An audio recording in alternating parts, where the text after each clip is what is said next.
Are we streaming? We are streaming. Oh, we're live. Okay, what's up? Sorry.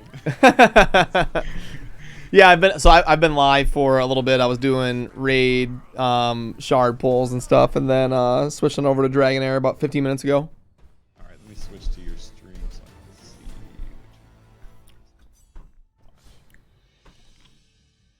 I gotta mute you, or it's gonna be really weird. Yeah.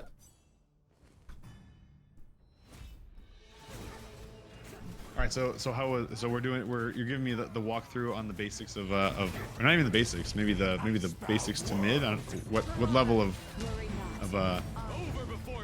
player would you consider yourself now? Yeah, like a mid 6 out of 10 maybe. Yeah. Okay. Because we were doing that new competition with Deadwood, and so me and him have kind of been like learning the game together the last few weeks. How are you liking it overall? Like, if you were gonna compare it to the other games that you've played in the past, well, like on a scale, I don't want to say scale of 1 to 10, but like what are your favorite parts? What are the things that they can improve? Yeah, it's one of the better ones to come out in the genre, for sure. And they're really trying new things in the industry. Like they're trying the seasons, which you can see on the top right of my screen. It says new season in 6 days. And okay, tell me about the new season thing, because I feel like that might be a surprise for everybody. Yeah. The way that I understand it is they're gonna reset like your champion levels and your champion gear and like your champion progression, but you keep the stuff that you would have summoned, like acquired. Okay, wait, what? Hold on. So any characters you have, you keep. Everything else is gone. Is that what you're saying? I believe so. Yeah, like your gear and your level ups and stuff. Yeah. And, somebody correct me if I'm wrong, but that's kind of the way I've interpreted it. Yeah. But it's the first one, so it's going to be interesting to see it take place. Huh. Yeah. And how are people? What's the artifacts consensus on that? Are they like, yeah, this is gonna be sick, or are they like, this is crazy? Like, why are they doing this? Like, where are they at? Yeah, you keep artifacts as well, which are like super rare, hard to acquire things that you have to buy with like premium currency. I can pull up a character here and show you how the gearing works. So yeah, give me the breakdown. Let's Yep. Let me move my camera over here. Yeah, so the gearing, you have an artifact right here, and these are like rare, and they have like special passives. Like when the wearer uses an ultimate skill, they have a high chance of inflicting a defense penalty. So like these top things, these artifacts are hard to get, but they do cool things. And then your like quote unquote normal pieces are these 4 right here: helm, weapon, chest, and gloves are the 4 in the middle. And then they have runes, and they have positive and negative. So these would be like doing spider runs in raid, kind of. They have like a special area where you farm the runes, and they have a positive and a negative. And then they're kind of like banners from raid, where you can get like when you say positive and negative, what do you mean? See, like this says necrosis positive rune. Right, but what is that? It's just a differentiator. It's just a just like left and right. Yeah, basically. yeah, It's whatever. yeah. Okay, gotcha. Yeah, but it could be called left rune, right rune. Yep. But they're kind of like banners from raid. Like you get a big bonus and then some substats. Yep. Okay. And the way the abilities you would not keep these either. So it sounds like you're only keeping the character and any runes you've put on them. Is that what you're saying? I think it's just character and artifacts. Like these rare ones. I'm saying runes, artifacts, yeah. Yep. I think you do carry over upgrade material for them, but only a percentage of them. Yeah, you keep like the scrolls. In this game, it's scrolls for upgrading skills. Okay, so you get the books. So you keep because that would be a big feels bad if all your skills get reset. Okay, so you get to keep the skill. Okay, so you keep a decent amount then. That's kind of cool. It's kind of like how back in the day, when you just keep like all your music on your computer, and then you had to wipe your hard drive, and you're like, well, I guess we're starting fresh. Yeah, and I used to always burn CDs, and my friends would give me a hard time because I would have like 14 of the same songs, and then just like 3 that are different every CD. And they're like, you burn the same CD. I'm like, well, I have the songs I like, and then some new ones I want to try. Okay, and so hold on, and they're saying blue grapes, and you forced me to say that, and I love it. It's saying there's a new campaign each season. That's pretty cool. Oh yeah, like a new story. And JB, yeah, Sham is in the call with me, and Sham is one of the people that I work with on a daily basis in Fateless. So he's kind of like the game director within Fateless, like with Hell Hades and that whole crew. So he's hanging out with me to learn about Dragonheir and see the basics of what's going on here. Yeah, it's I keep hearing good stuff from actually recently. Hades has been talking about it, but Saf and Hades. Saf is obviously seeing the praises of this game, so I'm like, all right, fine. Let me see what's going on. I need to hear, because I started an account actually, and then I got sidetracked like pretty early in it, and I've been playing a lot of Watcher recently, but I'd like to, it looks cool. Like every time I see video, Watcher and awesome. Watcher and Dragonheir are like the two best ones that have come out in probably the last 4 years in the genre. And Dragonheir has got a little bit more of that like dark Diablo feel of the champions and stuff. And so hold on. So with this, show me campaign. I mean, this is actually impressive. If he's saying each season they're gonna have a new campaign, maybe I'm just this is kind of like the story mode, and what you do is you go around the map.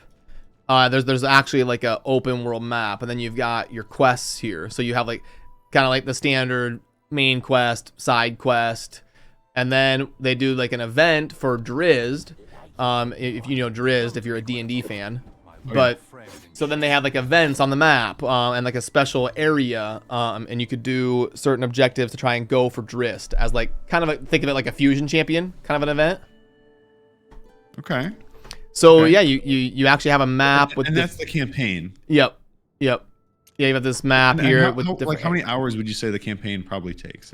Like, have you completed it? I guess maybe. I have not completed it because you get to a point where battles require 3 different teams. So think about it like in Raid, you start a stage, you finish it with four champions, and then it starts the next wave, and you have to use 4 different champions. And then it starts another wave, and you have to use 4 different champions.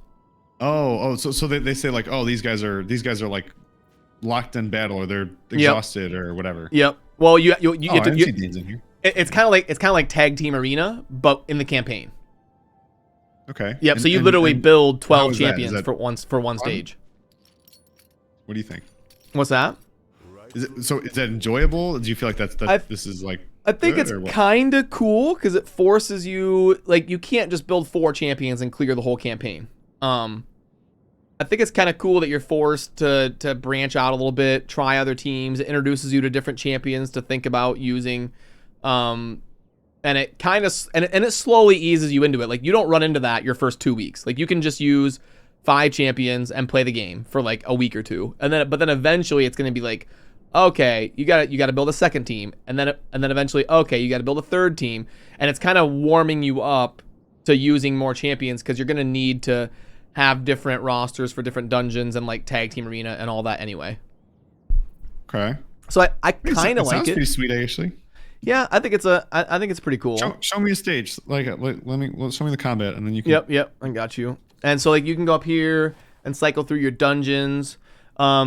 The most important one to grind first would be like Grave of Venom. This would be comparable to like Dragon in Raid. Like, this is kind of like that dungeon that you want to grind when you're starting out. Okay.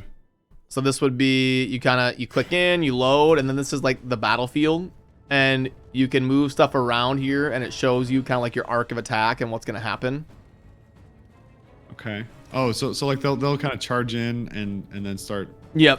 And so it's a live battler. So you've got your roster down here, and you can filter it right here. You can select by different, these are like the different elements. You got fire, frost, necrosis, radiance, lightning, and poison. So you have more elements than just like affinities. And then different ones synergize with each other. So when you're building a team, you can click up here, and this is where it shows you, if I move my camera a little bit here, So like ice and necrosis is the current team I'm building, and these two elements synergize with each other. And what they do is every season these switch. So next season it might be ice and poison instead of ice and necrosis. Ooh, I like that a lot, actually. Yeah, it is really cool because it kind of forces you to use different combinations as the game evolves. You can't just build one team for 4 years. Yeah, no, that's pretty great. That's pretty brilliant. That system. But so and then because they reset everyone's gear, it's like, okay, well now that they've got this different setup, I can try a different group of champions. Yeah, I like that a lot. Yeah, so it's definitely kind of interesting. And then this is the battle. So it's kind of turn-based, but it's live turn-based. So they're doing their normal battle skills, like their default ability, and then they have a bar that's filling up. And when that bar fills up, they get a more powerful ultimate. So it's like active turn battle from like Final Fantasy. Kind of, yeah. But it's real time. So everything is based in seconds instead of like turns. So it'll be like, you know, you buff all allies attack for 10 seconds. You know, stuff like that. Okay. And what would you say is like, all right, so like what's the best part of the combat? What's your favorite thing that what do you like? And I'd like to hear from these guys too, JB and yeah, let us know in the chat. Think? What's the best part of combat? My favorite part of the combat is like the different spin on it, with like the positioning and stuff, and having like the dichotomy between the front row and the back row. Like you're not just placing 5 champions, you're positioning them on a board, and you're constantly wondering, like, should I have 2 tanks? Should I have 1 tank? Should I have 3 tanks?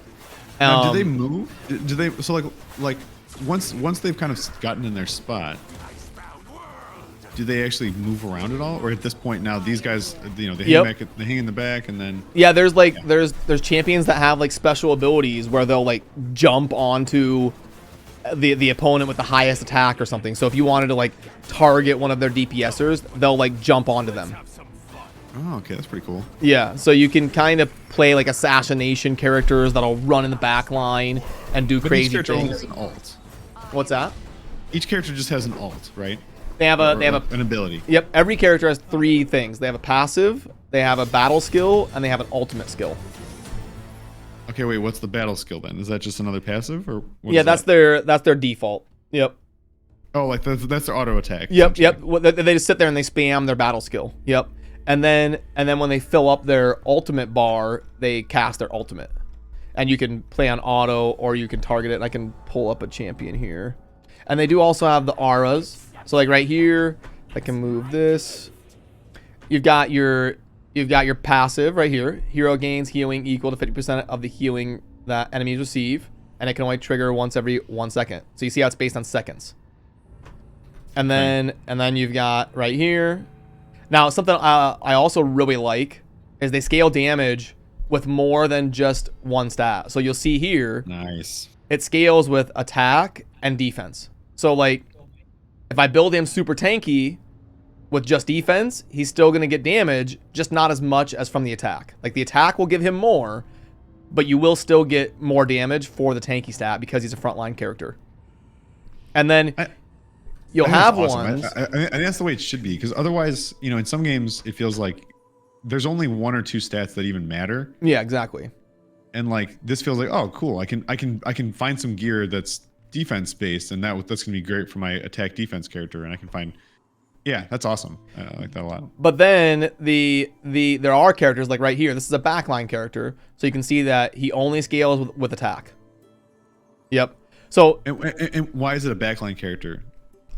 It's like a what do you call it, a backline character? It's like a DPSer that's designed to kind of like stay safe and but you can put him wherever you want. In yeah, theory, you can. You could put him in the front, but it's a bad idea. It's kind of yeah, gotcha. Yeah, you can put people wherever you want, but they have characters that are kind of designed to be in the front or they're ranged, and you can kind of see their abilities. Like when you pull them up, are they ranged? Are they AOE? Are they? And these are the L shapes that you love so much. But they don't have L shapes in Dragonheir. You guys will see. But that's how you can see the like the single square or the AOE. Okay, that's pretty sweet. I like the. I mean, the UI looks pretty cool too. I like the. What? Well, so what about the characters? How do you like the art style? Yeah, I love it. I love it. You can see how the background is like animated. It's got like snow falling in the cave. Yeah, It's not just like a picture. It's actually animated, so it feels good. They've got the dynamic lighting going on, so like the lighting coming off of the back there. And then something else I really like that Raid didn't do is right here. I can sum the view of the stats. See that? Oh, nice. Yeah, that's great. Yeah, because in Raid you can't do that. it's like permanently separate, but You're on forced here, to see the separated. Yeah. yeah, you can be like, wait, do I have 100% crit rate? And then you just click that. Oh, yep, boom, there you go. Do a little math for you. It's funny because it's really only important for maybe accuracy and crit rate. I think. I don't know. I guess HP too. Yeah, I mean, it's just to get over some threshold. This is a great feature though, to let the player choose. Yeah, I like that. I like that a lot. That's really, really cool. This is like the Ascension, like the 5-star up top. That's like the Ascension, and it lists their role right here, support. And if you click on it, it gives you a breakdown. So someone's asking who's on the call. I'm Sham. I'm one of the co-founders at Fateless Games. I'm just and I work with Brad. Basically, I should write that. Brad chosen every day. So yeah, that's me. I'm just he was. We were like, hey, that'd be cool to. I should just pull up a picture. I should just pull up a picture. Yeah. Let me see if I can find it real quick. Hey, what's going on? How are you guys doing tonight? Today, I guess depending on where you're at. Drunk Vegas picture. Drunk Vegas picture. No, we don't have any of those. Don't worry. Yeah, none of those. We were not doing that. Yeah, so this is the picture from Vegas, and Sham is the one standing next to Hell Hades. So, with like the black stripes on the shirt. That's right. Yeah. This was after, you know, my first day of golf. I had chosen as my. He's a natural. Coach. He's a natural. My coach. Yeah, that's great. I was gonna. Oh, here, I'll type it on the screen. That way people know. On the line, Sham, game director at Fateless. There we go. Done. There we go. And then put that up top. There we go. We do have Gandalf with us. He's an amazing member of our community. Yeah. Gary's amazing. There we go. Yeah, and if you watch Hell Hades put out a video recently showing like the 25-minute blog of the Vegas trip, and you get to see some of the stuff in Gary's house, and it's just incredible. Why is Deadbolt trash talking you over here? Because I wasn't there, but I wanted to look cool, so I photoshopped myself next to Hell Hades. That's why you can see he's a little bit like tilted, like he just pretended like he sliced himself in. And I love how you're right, because Hell Hades skips over me and puts his arm around Saf. I'm dying. He's like, screw this guy. He skips over me and puts his arm. You're... I did. Well, the reason that happened is because this picture was using my phone, so I did slide myself in there because I went over to the. Yeah, we had it set up, and then you ran back. Yeah, I went over to the waitress and I was like, "Hey, can you please use my phone for this picture?" And I was like explaining things to her, and then I went in there last minute and of course put myself in the middle, right in front of Simon. Yeah, we were. This was such a great crew. Oh my god, that trip was so fun. YST, Lockers, and Saf, and you, and Fiction, and Dirk. Man, this was what a good trip. Yeah, Dirk was good at golf too. You guys are naturals over there in Illinois. It's the Midwest. You know what's up. It's That's the true. Midwest. We held it down. We held it down. But okay, so for Dragonheir, yeah, characters. Okay, the can you zoom in? Is this one of the? Is this a screen you can? I don't know that you can. Oh yeah, you can. Yeah. Yeah. Okay, nice. Yeah, nice. Yeah, these models are really detailed. Like, they did a really good job with the lighting. Like, look at that helm as I move. Yeah. See that? Was this Unreal or is this? I'm not for sure. I think it might have been. I think it's Unity. I'm not 100% sure. I'm not 100% sure. I like the dynamic lighting. It's really nice. And yeah, like high attention to detail on like the armor. And it definitely has an aesthetic. Like they found their style. Like they have a style, and it's very much their style. Like it doesn't look like, you know, and it's very D&D as we can see here, which is awesome. Oh, and I guess another thing to understand about Dragonheir is you have a traveler. So you see right here, this champion is called Chosen Brad 22. I don't feel like her name is probably Chosen Brad, but okay.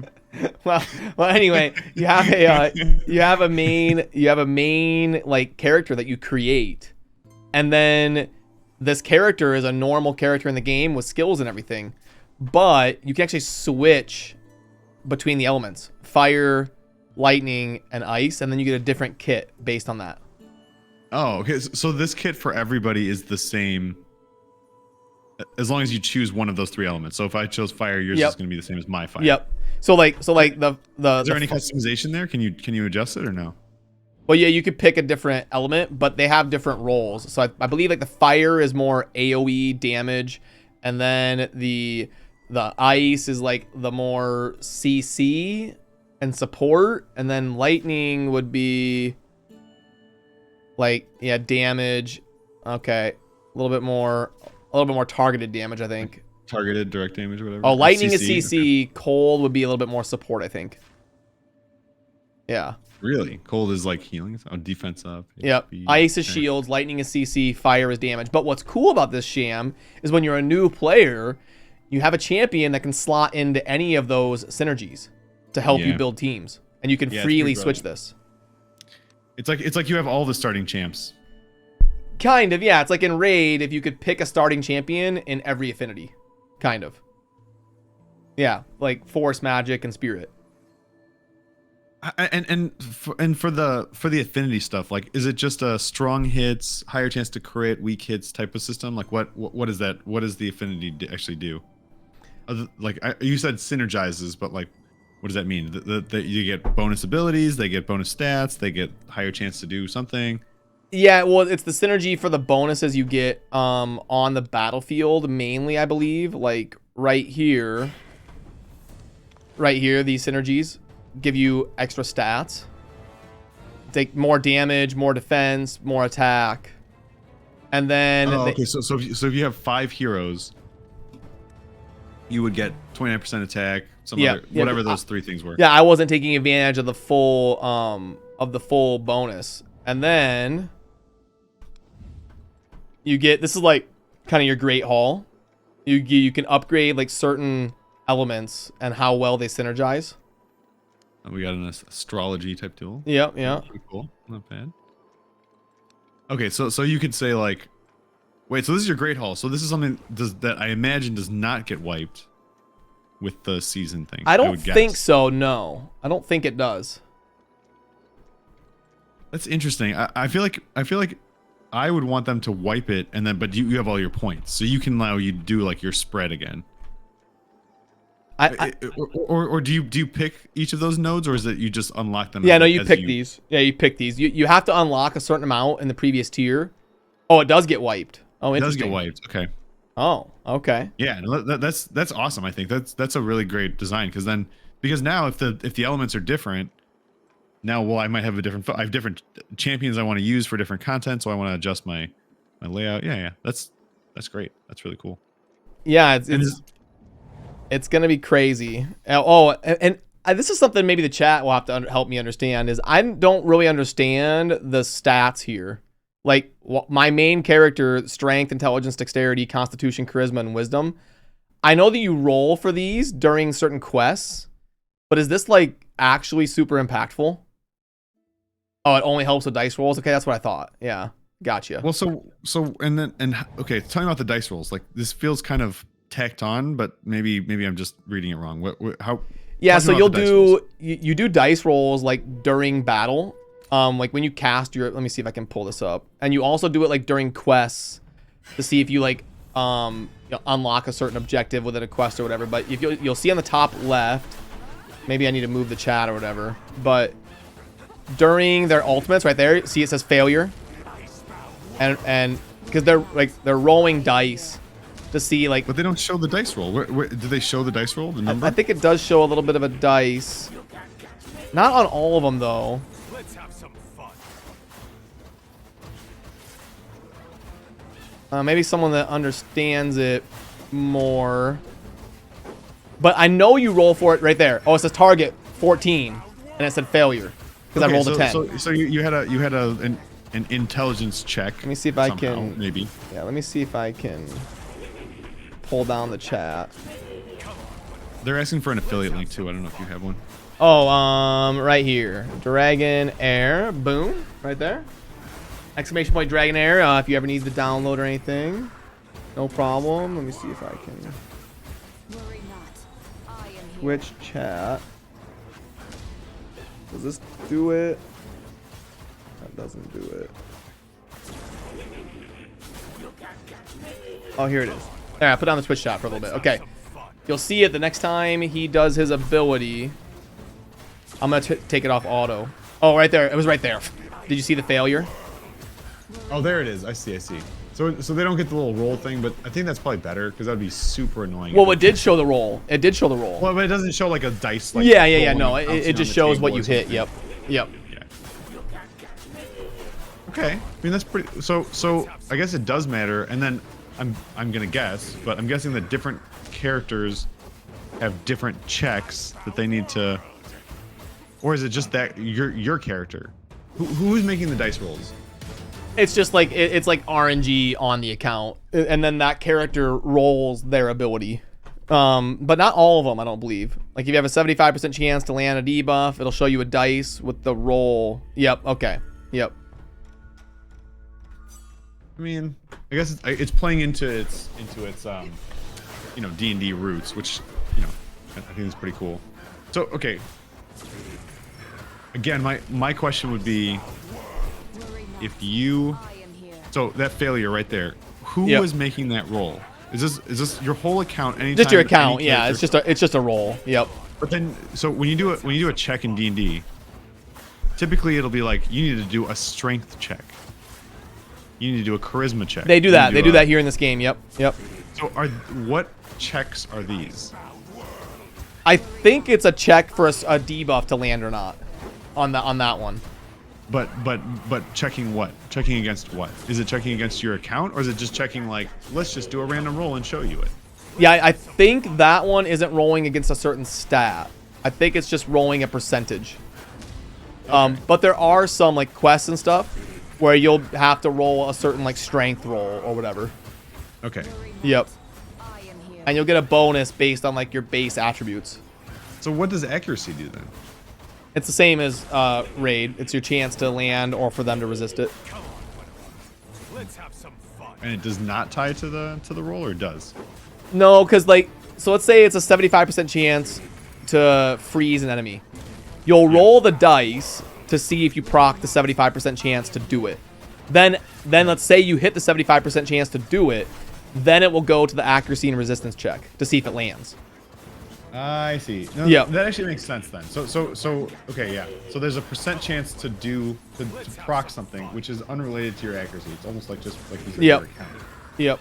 That's gonna get rolled in the dice, but then when it comes to like actually landing a debuff on someone, then it goes back to your accuracy or whatever.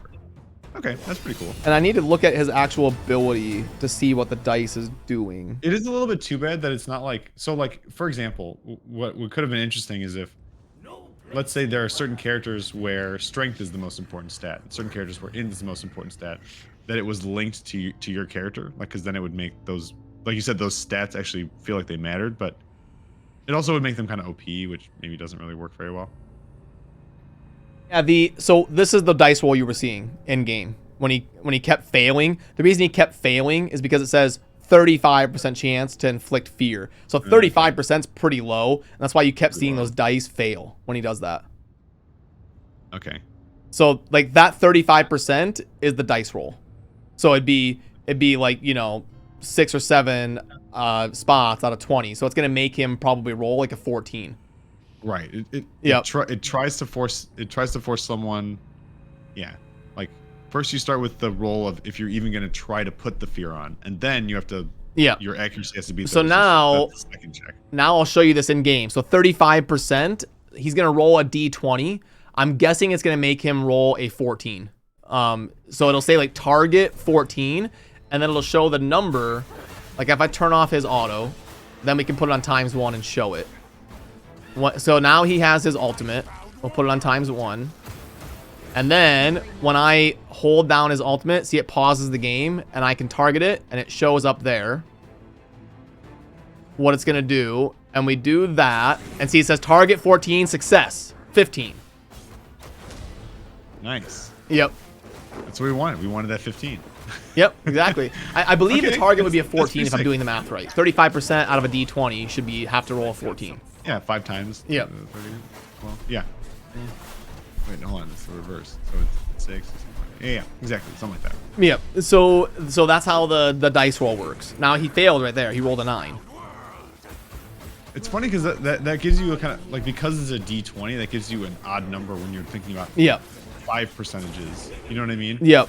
Like I feel like they have to be kind of cheating those rolls in a sense. It's kind of cool because like in raid, if you had a 35% chance to fear, it just wouldn't happen. But I wouldn't see anything showing me that. You wouldn't know that it was even trying to Yeah. happen. But like right here, I can see like, I rolled a 9, I failed. Like, so you really get that tactile feedback. Okay, tell me about, so like something I'm noticing is that when you do your ability, yeah, it'll kind of like isolate, and I'm guessing they're saying something. They're saying like, shadows, come hither, or whatever. I'm sure that's exactly what they're saying, right? Does that get annoying? No, not really. Like she says, worry not, I am here. But yeah, they have like, that is a differentiating factor because they don't have any voice lines in raid, I don't think. But Yeah, we're getting some yeses from the chat. I think what they should do is give the option, like voice lines on or off. But it doesn't annoy me. But I'm also an audio enjoyer. I always play with the sound on, and everybody calls me crazy. Okay. Oh, you can turn it off in the dialogue settings. Oh, I didn't know that. So see, I'm learning. Yeah, I mean, I feel like I would want. It's kind of like in Hearthstone. When you're playing Hearthstone and you put out a card or character, you know, Leroy Jenkins, like it gives you a good that soundscape is important. The thing I'd be concerned about is because you're doing it on ×2 and maybe eventually ×3. Now all of a sudden it's going to be like, and this happens in Watcher. God, I forget what the Wrath just like spamming this one ability. That's what it sounds like. It doesn't even sound like he's saying anything because he's going so fast. So yeah, I'd be. I don't want to say concerned, but this is something that I would have. I'd want to check out to see how it felt. Oh, there's Dane. Dane, you're welcome to join the meeting room if you want. I think he's in here. He's just, Oh, nice. He's Okay. chatting. He's just listening. Nice. He's not saying anything because he doesn't want to put any dad jokes out there. That's right. It's too intense for the group. It's for the best. Get me banned off Twitch. Lose my partner status. Well, no, I'm guessing that it won't be in that direction. It'll just be people will be shocked at the quality. They'll be like, God, that was like the best dad joke, or the worst dad joke I've ever heard. Really, Well, sometimes the worst is the better one. right. Well, exactly, and that's that's the. Okay, so and then I see the time is ticking down. Yeah, so So- you have a certain amount of time to clear the content or you fail. Yep. Okay, so something like 5 minutes or 10 minutes. I don't know what the number Yeah, is. I think this one's like 8-10 minutes, something like that. And I have to do this stage even though it's slower because this is my only way to get legendary gear. That's a big bottleneck in the game is getting to stage 7 on your dungeons because then you can actually get legendary gear. And Okay, so I that have makes to do sense. it. So there's like these gear thresholds, and you basically have to do this one over and over again. But this one's super. But the way to do it is kind of cool because so you see at the end of my dungeon run, I get these like 3 pieces of gear, and I get crafting material. So not only do I get the gear, but I get some forge materials to craft more of that. More of this same type of whatever Yeah, you're and looking so for, right? when you go to your camp, you have your forge right here. And what I can do is they lump them into these 5 different categories. You've got your offense sets, your like HP defense type sets, and then like your utility type sets. Then you've got your negative and your positive runes. So I was farming a dungeon that drops these red sets, and now I can craft them right here with the materials I was getting and get legendary gear. And do you check these pieces? Like show me some gear. Like what? Yep. So helms are always gonna roll flat HP, and then they'll both have that. Now weapons are always gonna roll flat attack. Your ones that are the most RNG is gonna be the bottom ones, like your chest and your gloves. So it's a little bit similar to raid, just with like 4 pieces instead of 6. And then as you roll them, it'll show you dice rolls where your substats went. So if I go back to my roster, show you a champion that has gear on, here's a legendary Helm, and you can see when I rolled it to 16 or 20 or whatever, it rolled 2 dice rolls on accuracy, 1 on crit damage, and 1 on flat defense. Okay. So it is the same. It is the rate system effectively. Like but you can go to level 20. It drops with a number, and then you're trying to hit the same thing. You want to hit a bunch of, in this case, maybe crit damage. I don't know. I would depend on what you're going for. Accuracy in this case. Yep. And then like my gloves are defense %, and they hit. Now they have a separate stat called Enlightenment in this game, and Enlightenment has certain champions that will scale better because of Enlightenment. Where is one? This might be this one here. Who am I thinking of? Kales, maybe? Kales right here. Select. Who am I thinking of? Help me out here. It's not Holos, is it? Do they scale off of Enlightenment? Oh, does Hexandra scale with it? Hey, what's up, Haunted? Thank you for the prime. Appreciate you. Does she really scale with Enlightenment? Oh, yeah. So, okay. Yeah, perfect example. So, heals an ally by 1,500% of attack, or 150% of attack, but then also 1,500% of Enlightenment. And Enlightenment is a stat you don't really get as a base. It'll just be on your gear, kind of like accuracy and resistance, but it's just like a separate stat. Is it typically healing? Some sort of healing interval? It's usually some sort of special ability like that, yeah, from what I can tell. Again, I'm kind of in the learning iteration of it. But so then, when I'm building my gear, I actually want gear that has Enlightenment right here, like on my gloves. And I want a rune that has Enlightenment as the main stat, ideally, once I can farm enough gear and get, like, min-maxed. Like, right here. This is one, I should probably put this on her. She'll do more healing then, because this has a main stat of Enlightenment. And now I get 1,500% of the bonus to her healing. It's like a separate stat, basically. Is all that you believe. So if you have 10, you would get 1,500. Yep. So right now her Enlightenment is 92. So I get 1,500% of that. Okay. So what would be? I'm just trying to measure it against. It'd be 92 times 15, I believe. Someone correct me if I'm wrong, but yeah. I think it'd be 92 times 15. So that would be like a bonus 1,400 to her healing. Okay, and then if you look at attack, let's say you got a similar amount of attack. Comparative amount of attack. Like what's it'd be 10%. So like 920 attack equals 92 Enlightenment. Right. It's 1.5 times your attack versus 15 times your Enlightenment. Yep. So are the numbers typically that? It's like how much could you get? How much attack could you get in one of those runes? I guess is maybe the question. It's on a similar. On these runes, you have the Enlightenment. It goes up to 25. This one starts at 15. If I refine it, it would go up to. Oh wow! So it's the same numbers. Well, wow! So that's way better then. Well, no, because 10 times better. Well, the attack would go up to like at level 12 would be like 180, and the Enlightenment's only 25 on this. See? Okay. But it does scale better for sure. So I like it because barely. It's not barely, but it does scale better. It does scale better. And I like it because like it gives you a separate stat to look for on your sub stats. Because like she's a healer. She doesn't really need a ton of accuracy or resistance or anything. It gives you like another step for min-maxing. Yeah, it's pretty cool. I think that added that addition is actually a pretty big. So hold on, and then there is no speed in this game, but I guess there's skill haste. Is that? Yeah. I see attack interval. Yep. So yeah, attack. Are those the same? Yeah. Well, skill haste is gonna be like So when I look at her ability, you see here the initial recharge time is 5 seconds. So she won't do this until 5 seconds. And then the recharge time is 10 seconds. And then that recharge time, you see how the attack interval is minus 2 point whatever, minus 2.64. Yeah. So she would actually do this like every 8.46 or whatever. Or 7.46. 7.46. Yeah, that's okay. And wait, and they're saying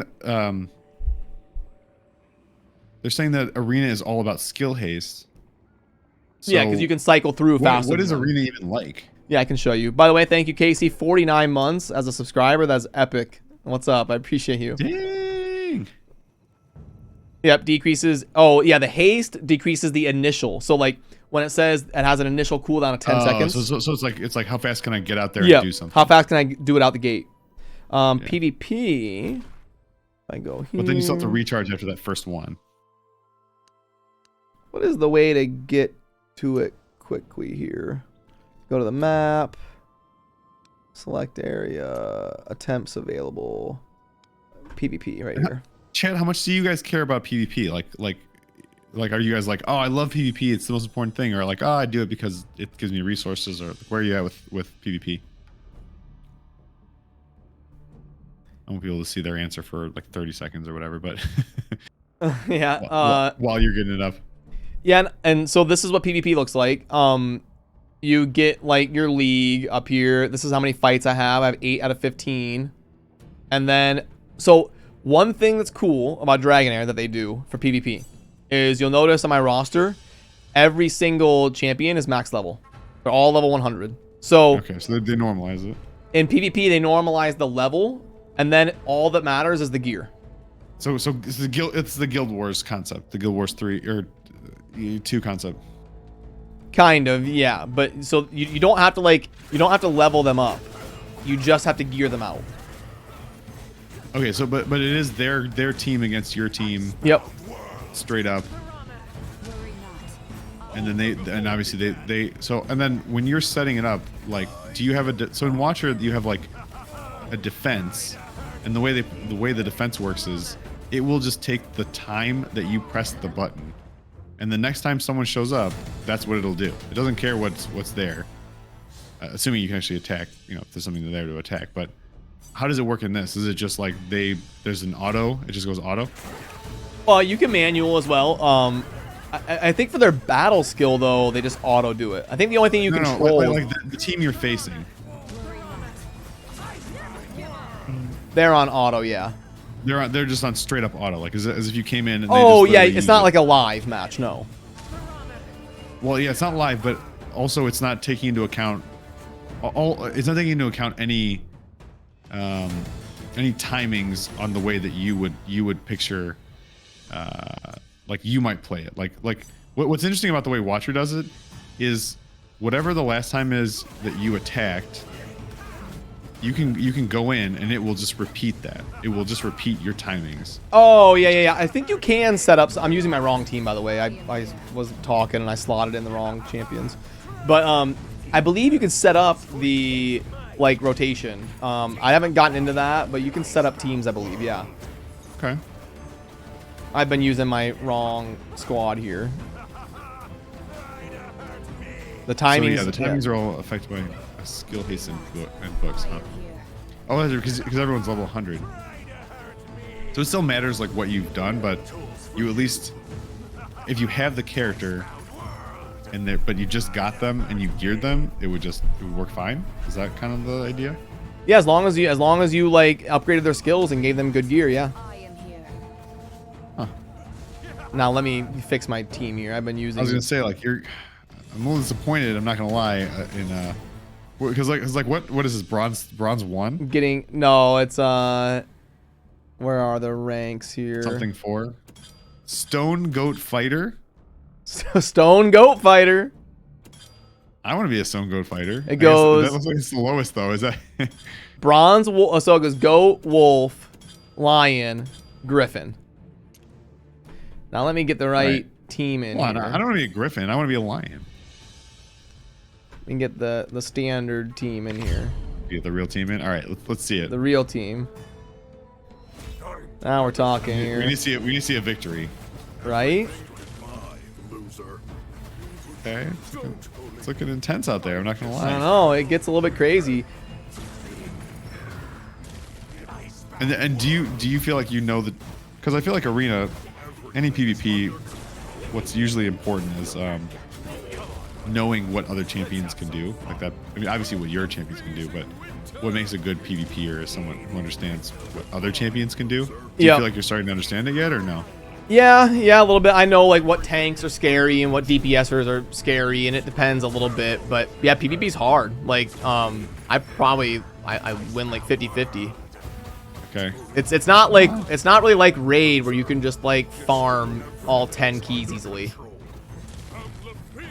And this is another thing that's interesting. So like the rewards that you get from this, one of the things that I think is kind of weird in Watcher is that if I lose, I get the same like tokens, you know, like PvP shop tokens as if I win, which I think is kind of weird. Interesting. Is that how that goes here? Maybe you get a bonus though for if there's like an event, I'll get a bonus. Really, the only thing I get is I get an event bonus, and my rank will go up as opposed to going down.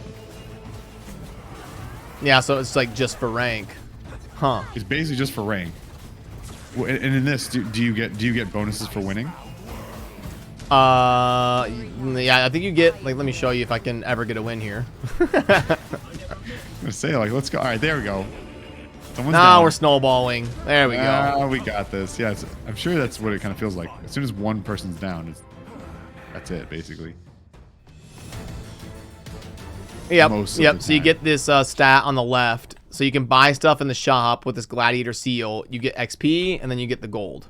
Yep. And you get that 19. Do you get the same amount for winning as you do for losing? I think you only get that when you win. Okay. I'm sure I'll be able to lose a fight and find out though. It's been a rough go in PvP today. Yeah, I saw some losses. Again, you had your bad team, your not your standard team in, so that's fair. It happens. I'm not gonna fault you for that. Gets a little bit dicey out here. He's a legendary. He's like the only legendary I use, but he's got a really good ultimate. Once he gets that off, I'm usually fine. But his on the left, what was his name? Yeah, Ripikos. Ripikos. But I'm using my poisoner instead of my healer Hexandra. I should probably put Hexandra back in to do some healing.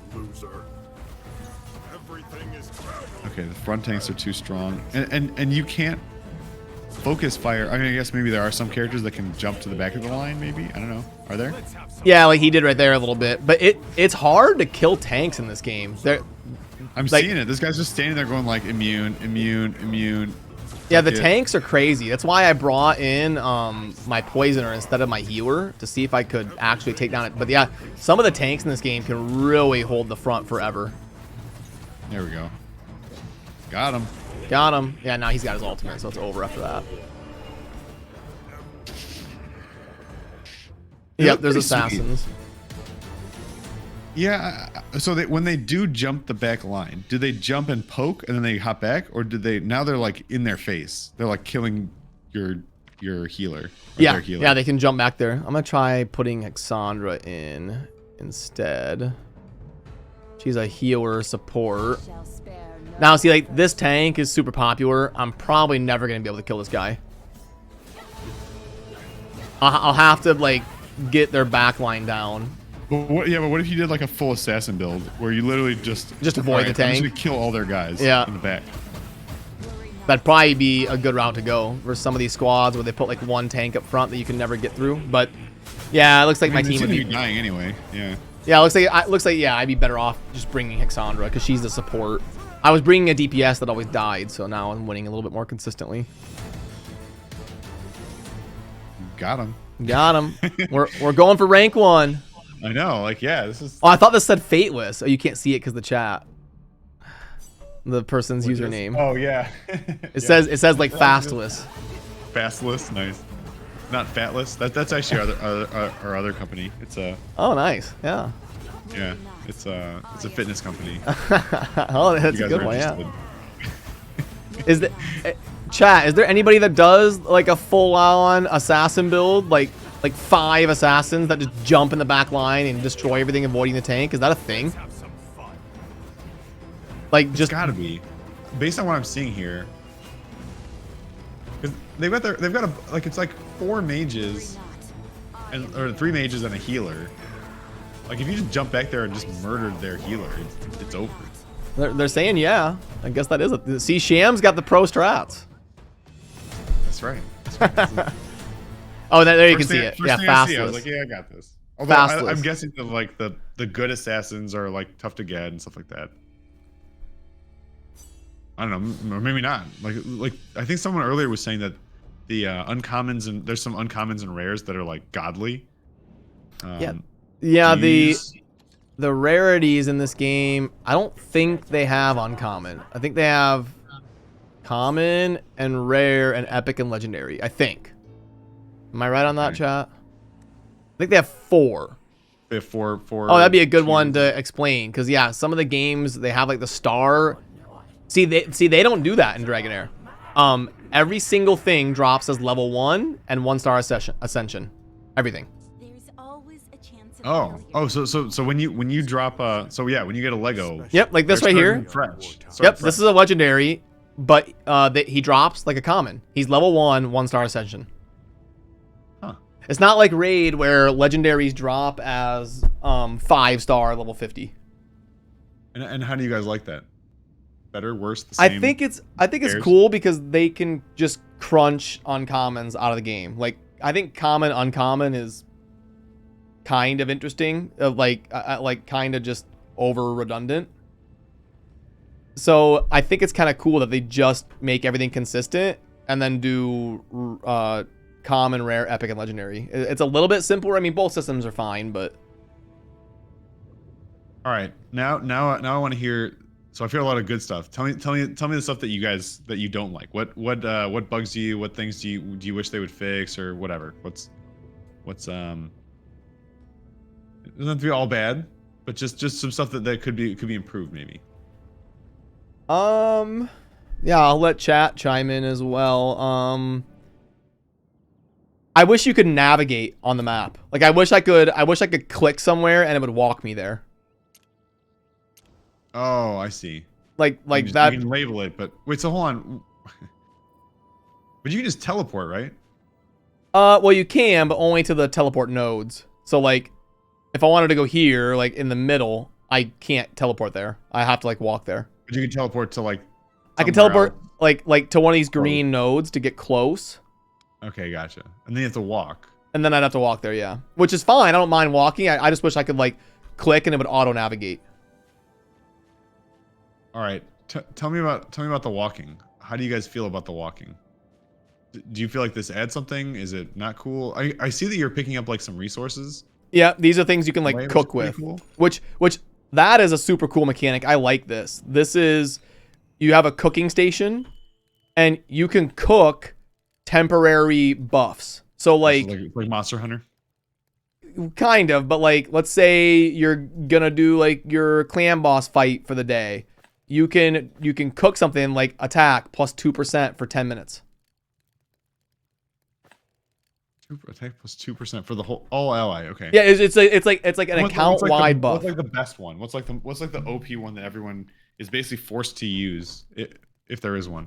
Well, they're sorted by rarity, so you can see how the background is like legendary. The background is purple. Yeah. Yep. So this would be like a legendary one. Cold damage plus 5% and defense plus 10%. So that would make you really tanky. Okay. and it's like a bonus to your Great Hall. You know, In game you don't use food. That actually surprises me. Yeah, how is that not a thing in the end game? You would think in PvP they would be eating like god tier food and getting an advantage. Like you'd be running around finding resources for the specific best thing, so I could get my best clan boss hit and whatever. Is it because food just isn't impactful enough? Like, would it need to be like defense plus 25%? Oh, PvP food doesn't count. Oh, okay. Which I guess that's fine. I see. So it's only for PvE progression, but it's not. Oh, interesting. It just feels like it. Okay. And then tell me about the clans and guilds and community and stuff like that. Like I haven't seen you interact with anybody. Is there interaction with other players? Yes. Yep. I'm in an alliance. They're called in this game. So you have like your clan boss fight, and then you do have like kind of a CVC format, and you have like an alliance shop where, like, see, I've got 1,700 currency. I could buy different things in here. Oh, and we haven't showed Sham the summoning either. Yeah, we'll definitely get to the summoning. I've got to go in about 10 minutes, but definitely need to see the summoning before I go. Let's show Sham the summoning. Let's see what we can do here. I got a bunch of starlights. We're gonna spend our gems on heliolites. Okay, tell me about like what's the difference? Yep, so the heliolites, the orange dice would be kind of like your sacred shard. And then the purple dice, the star white ones, would be kind of like an ancient shard. Okay, and then what's this like? And then these are like the different banners you can pull on, where there's different events going on and different bonuses. And then over here, this is like standard summons. So you can see over on the right, every 100 I pull, I'll get these resources at those intervals. Okay, and then do they have a pity timer that's exposed or no? Yep. Well, I don't think it tracks it for you, though, but they do have a pity timer. Okay, and it's something like the standard 200 or whatever. Like this is the one of the. Yeah, this is the every 35th attempt is a guaranteed legendary. Every 7th is a guaranteed epic. Every 7th. Oh, okay, that's kind of cool. Yeah, so it's kind of like I kind of like the guaranteed epic. I haven't seen guaranteed epics. It's kind of like in between an ancient shard and a sacred shard. So these are like your basic summons. I guess these would be kind of like mystery shards. Okay, gotcha. See, like I got a rare. That's actually a new one. So if it's a duplicate, you get resources for it right here. This essence of creation to upgrade your artifacts. And if it's not a duplicate, you don't get that, but you get the champion. Okay. All right. So there is no like managing a vault full of resources, because like, so all of these champions, I didn't get any of these. Like these are duplicates that I already have, so it just automatically converts them into this resource. Okay. All right. Let's see it. Let's see some. Let me pull these, and then we'll YOLO. Should you be pulling? I don't know. Am I messing stuff up for you? Oh no, you're good. Oh, we got an epic. Ah, it's a duplicate. I already have Martina. Oh man. All right. That's fine. Next one's gonna be Lego anyway. We're gonna Lego. We'll see if Sham's kind of cool. We'll see if Sham's good luck. So these are the big ones. These are the big summons. Okay. And if it lights up as orange, it's a Lego. Oh, that's a rare. That's a rare? Yep. Because I see. Yeah, I see it. Oh, sorry, I forget you're behind me a couple seconds. Yeah. Yeah, so if it lights up blue, it's a rare. If it lights up purple, it's epic. You got a rare out of a sacred shard, effectively? That's what I said. These shards are kind of in between. You get them a lot more often than sacreds, though. Oh, it's hurting. 2 rares. It's hurting. You get these a lot more often. They're more like ancients. I don't know how many legendaries you have, but I was here for one of them at least. Oof. We got 3 more. It's okay. We're paying the tax as usual. We're paying the tax. We got 3 more.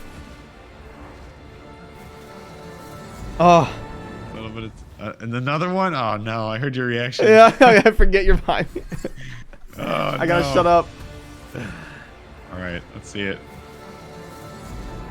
See it. Come on. All right, purple.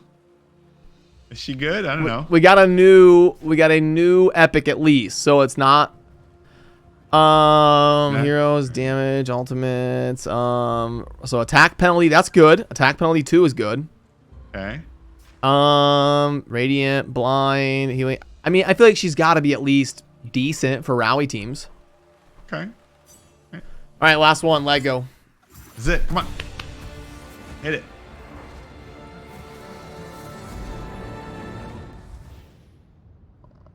Oh. No. How you going to end like that? No. Brutal. It All hurts. right. It Well, hurts. But see, I got these. Oh no, we got a dice for free from the we got right free side. dice. Okay. This is where the real Lego was. It was just messing us up.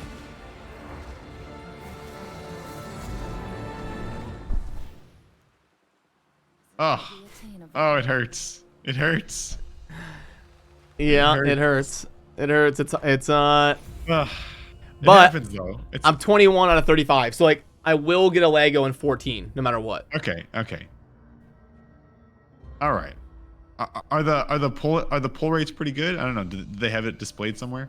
It's Chinese down companies, here. They have to, right? It's right here. So you got to think of these as like beefed up ancient shards. Okay, 3%. Yeah. Beefed up ancient shards. I see. Yep. So they're kind of in the middle. So, but do they have a straight up ancient shard at all, or no? Nope. They've only got the two. They've got two shards, the purple and the orange. Each new season, a new banner allows you a new Lego every 10 pulls. Every 10 pulls. Yeah. So the meta, now that we're like within a week of the new season, would probably be to save up 10 or 20 of those. Okay. So that you could start the new season with a Lego. Well, that's better than a 2x ancients, isn't it? That's like you're saying every Oh, 35 normally, and you're going to 10. A mercy system crazy. of 10 instead of a mercy system of 200. That's literally insane. Yeah. Huh. That's cool. Okay. I mean, honestly, after getting the walkthrough, I know we didn't go over like clan boss and stuff. I gotta take over for the little ones tonight. This looks awesome. I mean, honestly, I'm definitely gonna try it out. Like, it seems like one of those. I mean, I love D&D, so this is kind of it's a no-brainer from that perspective. But it looks pretty cool, man. I like it. I don't know. Yeah, lots of interesting, and they took a lot of risks to try new things as USPs. So Yeah. I'm down, man. I'm gonna check it out. This is yeah. Thanks for the walkthrough, man. This was really cool. Thanks, chat, for getting in there and helping Brad out. He's still a little bit of a newbie. It sounds like. So, I mean, because me and Deadwood, we have a competition where whoever progresses less has to upload a dedicated video on their channel about how amazing the other person is and why they're better than them. So, I'm hoping I don't have to do that for Deadwood, but it's pretty neck and neck right now. All right. I'll be checking in on it. All right, man. Well, thanks again for letting me hang out, and I'll see you tomorrow, or not tomorrow. Well, maybe. Yeah. We'll chat soon, man. That's right. Take it easy, Sham. Thanks for stopping by. All right, guys. See ya. Yeah. Thanks. Later. Boom. That was the Samurai, who I work with at Fateless. And he wanted to learn some of the mechanics here around Dragonheir.